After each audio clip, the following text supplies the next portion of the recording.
জয় শ্রীকৃষ্ণ। শ্রীমদ্ ভাগবত গীতা হিন্দুদের অন্যতম পবিত্র ধর্মগ্রন্থ। এটি ভগবান শ্রীকৃষ্ণের শিক্ষা বর্ণনা করে। গীতার এই শিক্ষাগুলি মহাভারতের যুদ্ধের সময় শ্রীকৃষ্ণ অর্জুনকে দিয়েছিলেন।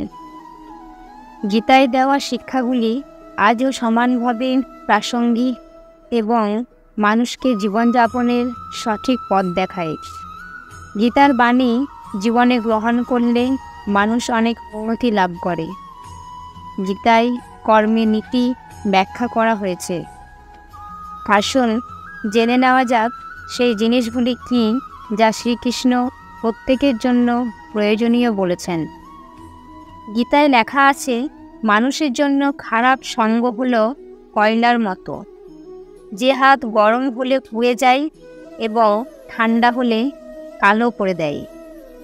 শ্রীকৃষ্ণ বলেছেন, যতক্ষণ আপনি ভয় পাবেন অন্যরা আপনার জীবনের সিদ্ধান্ত নিতে থাকবে, তাই ভয়কে জয় করে নির্ভয়ে এগিয়ে যান। অন্যের কাছ থেকে পাওয়া ভালোবাসা মনে রাখতে পারেন, আবার নাও রাখতে পারেন, তবে একজন ব্যক্তি কখনোই প্রিয়জনের কাছ থেকে পাওয়া বিশ্বাসঘাতকতার কথা ভুলে যান না। সেজন্য আপনার প্রিয়জনের সঙ্গে এমন কিছু করার সময় আপনার অনেকবার চিন্তা করা উচিত। গীতায় লেখা আছে যে মানুষের কখনোই তার কর্মে সন্দেহ করা উচিত নয়। এটি করার মাধ্যমে একজন ব্যক্তি নিজেকে ধ্বংস করে। অতএব আপনি যদি সাফল্য পেতে চান, তবে আপনি যে কাজই করুন না কেন বিনা সন্দেহে পূর্ণ বিশ্বাসের সঙ্গে সম্পূর্ণ করুন, তবেই আপনি সাফল্যের পথে এগিয়ে যাবেন। শ্রীকৃষ্ণ গীতায় বলেছেন যে কোনো কাজে সফলতা পেতে হলে মনের উপর নিয়ন্ত্রণ থাকা খুবই জরুরি। কাজ করার সময় আপনার মনকে সবসময় শান্ত ও স্থিতিশীল রাখতে হবে।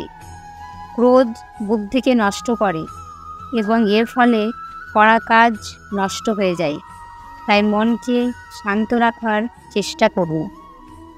শ্রীকৃষ্ণের মতে, তোমার কাছ থেকে যা কিছু কেড়ে নেওয়া যায় বুঝে নিও তা মোটেও তোমার নয়। বন্ধুরা, আজকের এই ভিডিওটি যদি আপনাদের ভালো লেগে থাকে তাহলে আসুন আর আমার সাথে ভালোবেসে বলুন, রাধে রাধে।